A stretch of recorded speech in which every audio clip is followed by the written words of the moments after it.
All right, this is the Viltrox 85mm f1.8 for Fujifilm. They also have one for Sony. I need to be careful to start by not reviewing the focal length. I need to review the lens. I don't usually use an 85mm focal length on my X-T3, which on the sensor equates to the equivalent of a 130mm on a full frame camera. And I usually use my cameras for video content, occasionally for photos for Instagram, and I'm in my small studio environment. This is a very long lens for a person like me, even though it's physically kind of short. You might be wondering why I'm not using this lens to film this entire video. Well, I have it about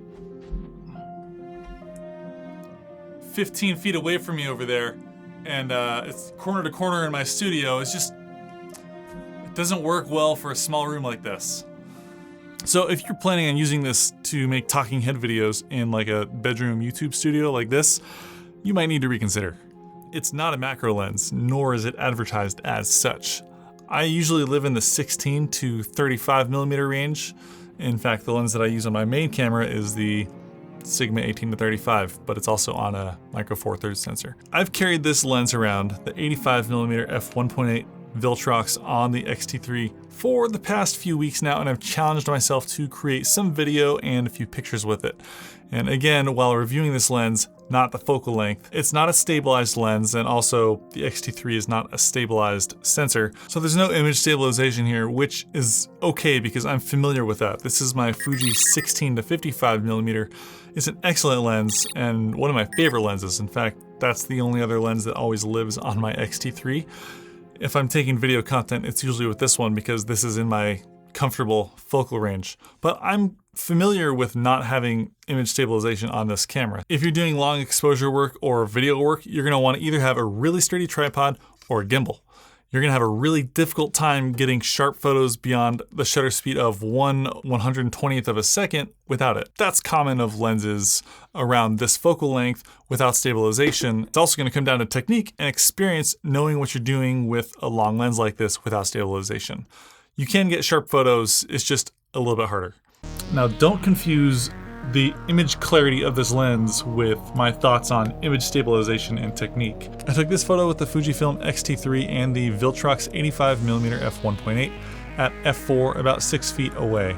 And it looks pretty clear. I focused on the W. I took the same photo with the Fujifilm GFX 100 and cropped it to match with the 120mm macro.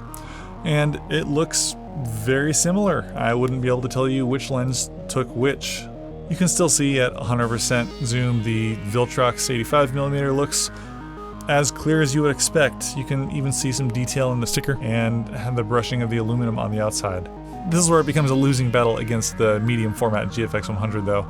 There's no question about what the texture of the sticker or the aluminum looks like when zooming in. And you can zoom in even a little bit further. The detail on a photo like this just is out of control. But again, that's a $10,000 camera and then another $2,000 of lens. The Viltrox 85mm f1.8 is a $400 lens to go on your Fuji X mount. Now this picture is pretty boring, but like I said, I like to shoot video.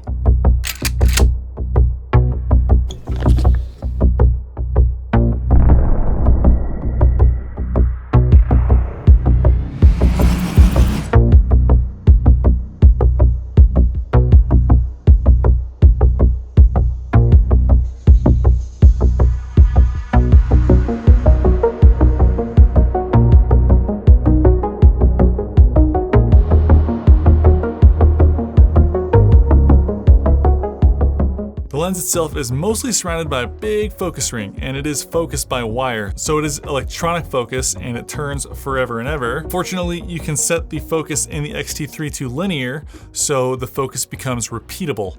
That makes it work with any follow focus system you might have. Now, I've found the Viltrox 85mm is very accurate when it comes to repeatability, unless you constantly rack focus back and forth really quickly at different speeds a whole bunch of times. But that's just attempting to push a lens to its limits. Now, the one problem I have when racking the focus back and forth really quick is you can hear there is a tiny little bit of play between the body and the lens itself. You can even hear it clicking when I do that. I haven't found it to be a problem, but it is there. It's not so tight that there is absolutely no play.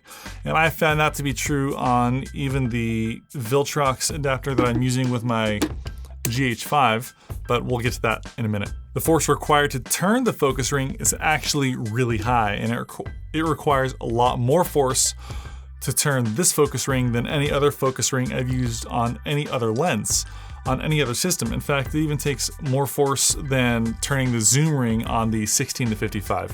It's a very heavy throw, I guess is what you would say.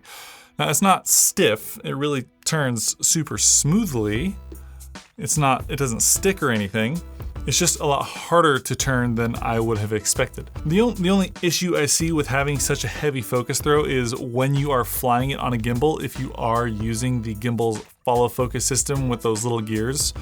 If it is a less expensive or a consumer grade system, like my Moza Aircross 2 system that has the Moza iFocus, the gears will begin to slip when you try and turn the focus too quickly because it is so heavy. Now, the stiff focus ring is actually really nice when trying to use it to manually focus. It lets you dial in manual focus very quickly without too much hunting back and forth. And I really kind of like that. And when it's set to linear, it's nice and repeatable. So nailing manual focus is pretty easy.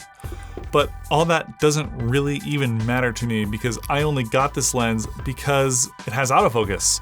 And the Fuji X-T3 has awesome autofocus capabilities. I'd say, in my personal opinion, it's on par with like Sony and Canon. The Viltrox 85mm delivers. Quick, quiet, accurate eye autofocus works just the way you would expect it to work with the X-T3. Now, this brings me back to the point I brought up in the beginning of this video. This is not a macro lens in any way. And the minimum focusing distance is 1 meter. That's 3 feet. Now, if you're trying to get this thing to autofocus at the minimum focusing distance, like something that is exactly 1 meter away, you're probably going to have some issues because your subject might be bobbing in and out of the minimum focusing distance that you're trying to focus. And if the subject is bobbing in and out of that minimum focusing distance, it's not even going to be able to focus. So maybe go 1.5 meters away. An easy way to remember is if you are within kicking distance of the subject that you're trying to take a picture of, you're probably too close. The Fuji 90mm can focus a little bit closer, 2 feet, but it's also twice as expensive. So the autofocus works as long as you understand it's not a macro lens. If you need something that focuses closer, then this is just simply not gonna be an option for you. You should probably get the Fuji 90mm. And finally, the most important factor here is image quality. I got this lens because 1, it's a focal length that I wanted to experiment with, 2, autofocus, and 3, it's fast. It's got an f1.8. I wanted to make sure I got a fast lens when I started experimenting with this focal length because I wanted to make sure I had at least f1.8 worths of bokeh. A lot of photographers and videographers will tell you that a lens is sharpest at halfway through its focal range, so they'd say you should probably use that lens at f4. I want to shoot wide open with a razor thin depth of field if I feel like it, and I don't want my perceivable image quality to suffer for it. Now, I'm also not a pixel peeper. I don't zoom into 8,000% to check on things. I'm a video shooter.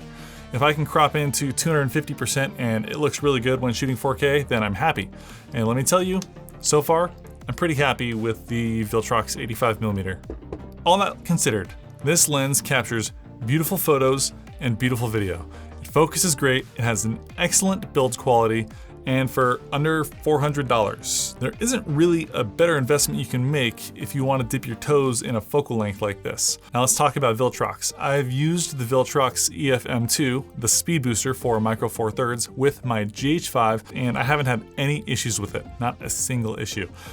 In fact, I don't think I've taken the Viltrox off of my GH5 since I put it on there about 2 years ago. It's lived on there. And I found this when Viltrox first came out with it. It was a $200 alternative to the $600 Metabones Speed Booster. And the Speed Booster has helped boost my confidence in Viltrox to where I don't feel bad recommending them or trying them out when they come out with new lenses, even though I haven't really seen them make lenses before.